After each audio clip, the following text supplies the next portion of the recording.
Good morning, Grasso. Welcome to our first class meeting that we're doing in this new format. We have a very full schedule, so I'm going to get started by introducing our first speakers this morning. We have 4 representatives from the School-Based Health Center that are going to share information, important information. So I'm going to let them come on in.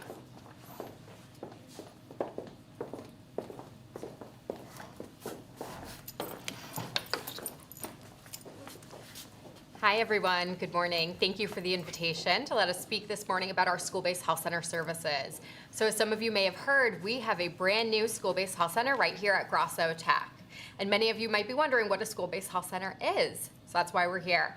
My name is Jessica. I'm the program manager of medical services for the school-based health center. So I oversee a team of nurse practitioners who are providing medical care in your school outside of the school nurse's office. Some of the services that we provide are physicals, vaccinations, visits if you're sick or if you're hurt. We can do flu testing, COVID testing. We can refer you out to specialists. So if you have something going on and you need to see an orthopedist for an injury, we can send that referral out.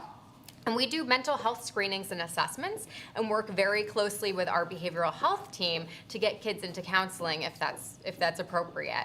All of these services in your school are at no cost to you and your family. So it doesn't matter if you have medical insurance or not, you can still be referred to see us by the school staff, school nurses, your parent or guardian can request that you come to see us, and we can serve you whether you have insurance or not. We do bill insurance, but you will never get a bill from us. So please make sure that your parents and guardians know that if you come to see us, they're not gonna get a bill from Child and Family Agency.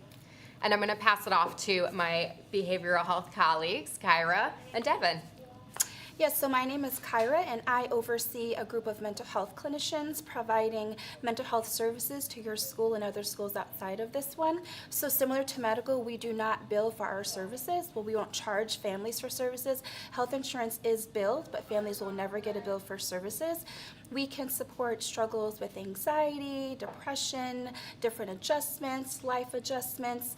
We can support those and many, many others. We offer individual sessions every week. We can offer family sessions. There are also group sessions that are offered. The mental health clinician here is Devin. She has a current caseload right now. And if you are interested in services, you can see her and let her know that you are interested in services. She can reach out to your caregiver to set up an intake, or you could go to your support staff, such as a school social worker or a guidance counselor, and they can do a referral for services if interested in the counseling portion, or you can have a caregiver reach out directly to the school-based health center or to the main office and then be directed to the school-based health center. If you are 18 and older, you do not need to have a caregiver complete an intake. You can do that yourself. Again, services are not billed. They are free. You can have weekly services right here in the school-based health center, which is right next to the nurse's office. Services are confidential, so whatever is said in the office stays in the office.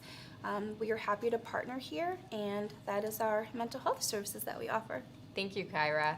So as Kyra said, it's pretty easy to get registered. You do need the parent or guardian to sign you up for school-based services, and we can absolutely help you with that. We have medical assistant staff in the clinic. The clinic is located right next to the school nurse's office. So if you're headed to the school nurse, the door is on the left, and you can find our medical assisting team. Julissa is there, and she can help you get signed up. She can reach out to your parent for you. She can send a link through email or texting to get you signed up, and then you're able to access services with our team. If anyone has questions too on services, you can always pop down there, and Julissa, Carly, and Devin can help you out. Right now for medical services, we do only have a nurse practitioner on staff on Tuesdays and Thursdays, but our new nurse practitioner, Eliza, just started with the agency yesterday, so we're gonna get her trained quickly, and then she'll be here Monday through Friday. Thank you. Thank you. Thank you.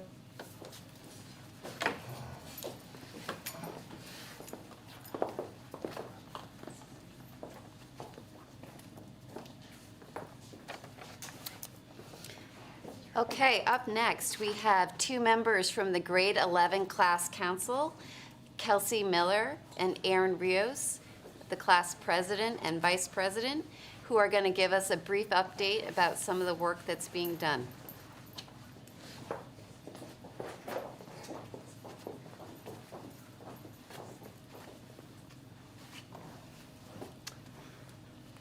Hey, so most of you probably already know us.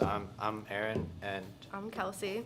so she's president of the class council. I'm vice president, and we're trying to get things in motion. Obviously, we haven't been able to do a lot this year, but we're trying to get things up and running now. We have a cornhole tournament that we're trying to get set up In March, Yep. we're trying to do that. in March. And if you don't know what cornhole is, I don't know how to Take describe a it. beanbag and you Hey, throw it. Yeah, you just take a beanbag and you throw it, you know? Yeah.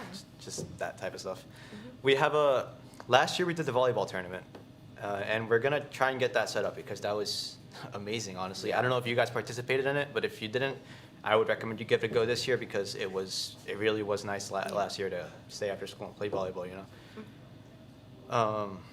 We also have a fun run that we're planning on doing in May. It's gonna be like I want to say a 5K we're gonna try and do. Yeah, we're trying to get like a fun run. It's either gonna be at the track or maybe we're gonna do it around like the school campus sometime in May. And if, you know, it'd be nice to get people to participate in these things, obviously.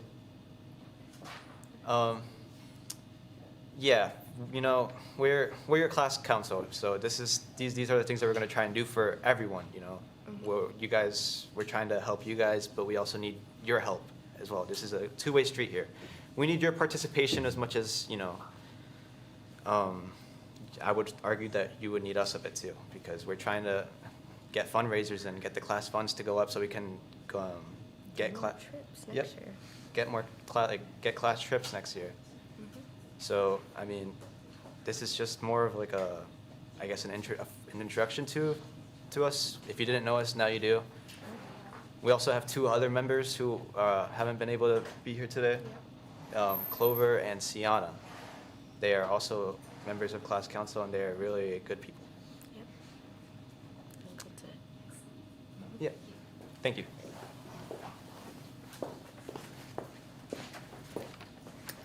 Thank you for that update. Next, we are going to have an update from the grade 10 class council. We have Gita Colomb Brito and Caden Finkelstein, who are going to share an update as to their work.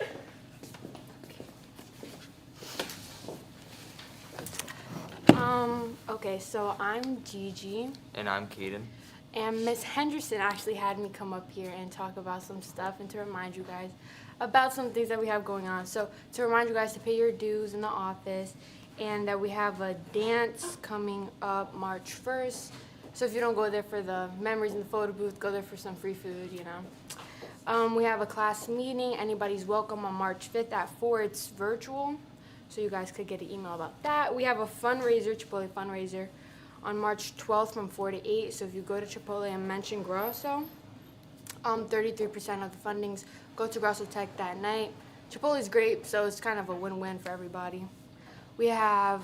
Everybody's been asking about the basketball tournament. That's going to happen after the basketball season, but the basketball season isn't over yet because the boys varsity team has their first round playoffs on March 5th at 6, so make sure you go there, support Grosso, and make sure you wear all black because it's a blackout. So yeah, that's it. Okay, goodbye.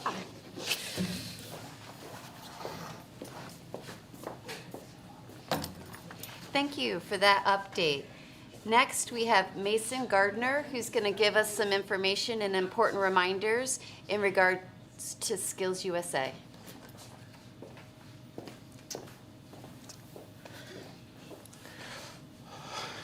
Hey guys, I'm Mason, some of you know me. Miss Jameson sent me here to talk to you about the state competition happening next month. All right, so it's gonna be on March 22nd, that's gonna be a Friday. The deadline to register is gonna be on the 7th of March. If you need to register, see Miss Jameson in 224 as soon as possible.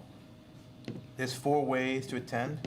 You can either test into your trade competition, compete at regionals to make the cut. It's too late for that though. Be the wild card for your trade if you attend as a wild card the previous year, you have first dibs. And lastly, there are a few leadership competitions you can do at states that don't require those just mentioned, right? And then please check the Google Classroom for more information. and about stuff about the day. If you're not in the classroom, email Miss Jameson, and you'll get in there. Hi, guys. Bye.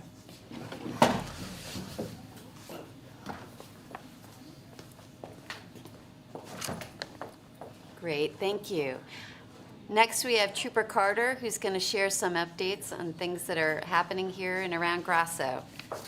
Maybe I'll just stay here. Sit. If I can sit. All right, so most of you guys have seen me around the school. Just a reminder, I'm a representative of Connecticut State Police. I'm a guest in your house. I'm a resource for you guys, for you students, for your parents, for the staff, and I just want to remind you of that. Sometimes when you guys see the uniform, you guys associate it with, okay, I have to be doing something bad, or, I don't want to see the trooper, But I would like my time in here to be the exact opposite. I have an open door. My office is in the administrator's office, so I do have a little small office there. You guys are welcome. What I've seen is I've come into contact with some of you guys after the fact, right? Or something has gone wrong, a fight or an argument of such, right? I like you guys to come to me and get ahead of things. I like to be ahead of things. So if things are brewing, it's okay to come to me. You're not snitching. You're not doing anything wrong. Just let us know what's going on. We're not mind readers. None of us are. It's okay to have a settled conversation with us. All right. So that's just a reminder. And a reminder to the parents as well. I have an open line here. Feel free to call me, leave a message. That's what I'm here for. Your background includes that you are a licensed social worker? Licensed clinical social worker. I work with youth and adolescents. So my capabilities, not to toot my own horn, are, I'm a capable guy. We've done some great work together in regards to helping students who are having conflicts mediate, find resolutions, find ways to move forward. And so your skills are great in that area. So I would encourage anybody who is facing a situation like that to seek you out as a support. Certainly. And I like to say on top of that is, and I've said oftentimes, and I think the administrators know this, I'm not in the school to, quote unquote, jam anybody up here. That's actually a last case scenario as far as arresting you guys or arresting your for you parents. I'm not here to arrest your kids. That's a last case resort. However, there has to be order in this house, right? There are rules in this house. We can't touch other students. People have to be safe. We have to have an environment to learn, and people should have the place where they can sit down and learn without having any fear of being harmed or touched or harassed, right? So we do take, or me, at least me, I take certain situations. If there's a history of something, then it's going to be an issue, right? If it's an isolated situation, we can work with that, But again, I'm not here to jam kids up, but we will if needed. So you guys can help yourselves, right? Communicate with yourselves, right? You guys are each other's peers, so peer support is big here. Help each other out. If you guys see something, tell your friends to cut it out. That goes a long way. That's a part of leadership, and that's something that we need to see more of. I think you guys are doing great as a whole.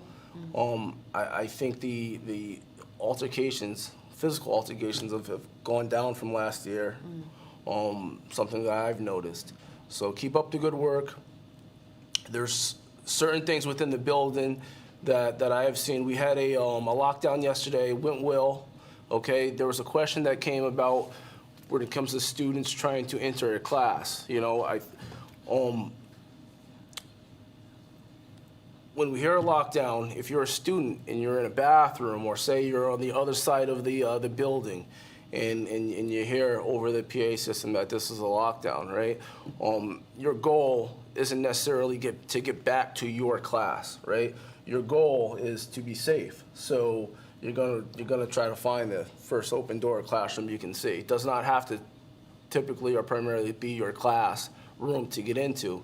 If you reach a door that's locked, you move on to the next door. Don't stand there trying to get into your classroom because the teacher's not going to open it, because we don't know in a real situation if it's a bad guy or not.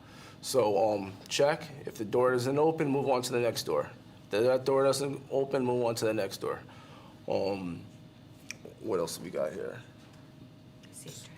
Safe driving. We have more and more students driving. We're going to have, I believe, as soon as Mr. Grossman puts it out, we're going to have another meeting as far as driving goes, new drivers. We had one in September, early September, I believe, and hopefully we have another one, because over the spring, we've had a lot of new drivers. A lot of you guys are getting licenses.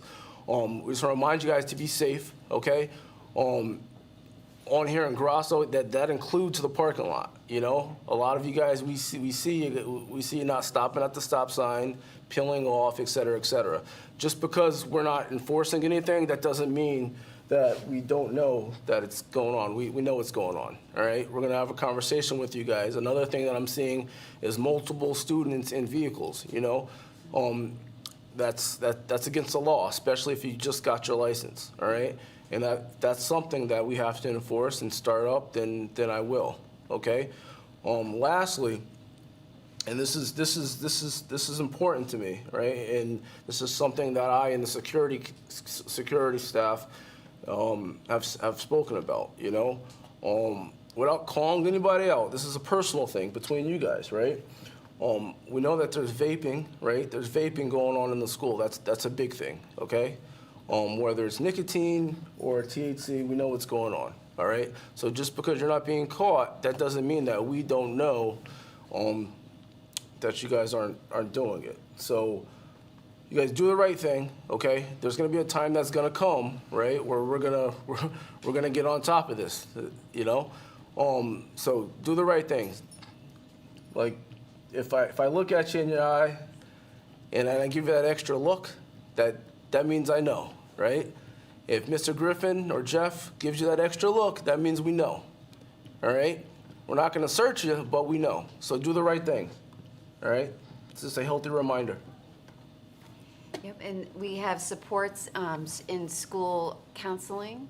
If you are struggling with vaping and trying to stop vaping, I would encourage you to reach out to school counseling because they can offer strategies and supports with that as well. Okay, thank you.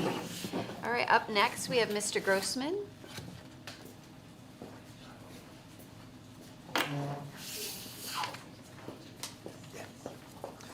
think we're getting short of some time, but I will certainly make my comments brief.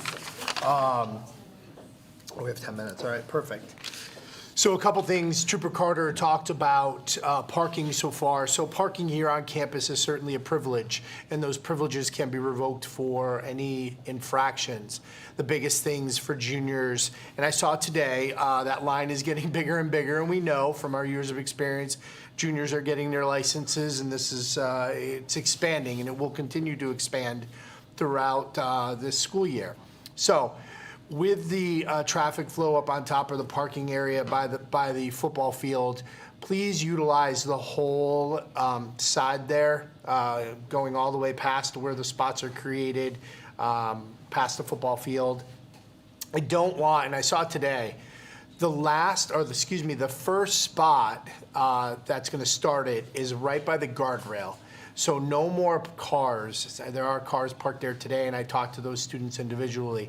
I don't want any cars to park closer than that guardrail, all right? So there's a red truck that's right in the middle of it right now, and that's perfectly fine. That's our first spot, all right? And you should line up accordingly. So I'm not telling you to start at that first spot. I would start at the parking spots and work back. It's the best thing to do is to nose forward, all right? I've watched a few of you try to parallel park. It is certainly scary. So if you want your car to be damaged or someone to back into your car, then certainly leave a spot and let somebody pull in there. But I recommend that you nose forward and start that line all the way back. Certainly, you're gonna have to go past that line of cars to get into the spots if there's no more. So we'd like to keep, first of all, the area where, in front of the field house, where cars are not seen. We want to keep that empty for right now. That would be a last resort to have students park there, but we want to utilize from the guardrail all the way down, even past the football field for an area for junior parking. That will be certainly expanded next year. You'll go into the senior parking lot, and then we'll continue this process with the sophomores. So sophomores, just a little bit of point of view, a little forwarding. Next year, that would be your area to park. It's up on top of the football field. And there's a process to get a parking pass. So then just contact me. I will send you out the Google form, and you'll apply for a parking pass. All right? Attendance. We're getting almost to the end of February into March. Some of you have exhausted your 9 parent excusals by state law and are working into other areas, whether it's unexcused, whether it's you got to get a doctor's note all the time, or whatever it might be. So I don't make up the state law. The state law is the state law. I just enforce it. So just to reiterate, your parents can your parents can excuse the first 9 absences for whatever reason. Doesn't matter, all right? After that, to have absences excused, the state allows 2 mental health days, non-consecutive, and then any official documentation. Official documentation is doctor's note, whatever doctor's note that might be. DMV I accept, court documents, funeral obituary. So it's kind of morbid to ask for those things, but when students have utilized all 9, I do have to have official documentation to excuse those absences. All right. The state also allows 9 unexcused absences. So you get 9 parent excused absences, you get 2 mental health days, you get 9 unexcused absences. That's really the total. Any doctor's note, those are certainly unlimited. So, but the main factor is we want you here in school learning. So try to minimize those absences as best you can, all right? And certainly willing to work with students. The last thing I have is work-based learning. So we definitely have a bunch of juniors, certainly many juniors that are out for work-based learning. Whether I've found placements, your shop instructor has found placements, or you have found placements, that process has been going on. So whether I find the placement, you find the placement, your shop instructor finds a placement, I then meet with that prospective employer, I meet with you, and then we go through a paperwork process. So I encourage those students that are eligible for work-based learning and ask them come down the grades to continue to search for opportunities. Those that are working on work-based learning, congratulations, you're doing a great job. Keep your grades up and keep it going.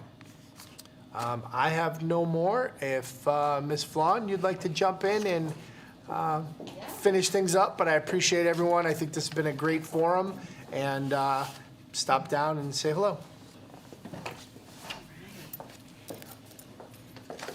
Thank you, Mr. Grossman. And we are going to end this class meeting with some good news.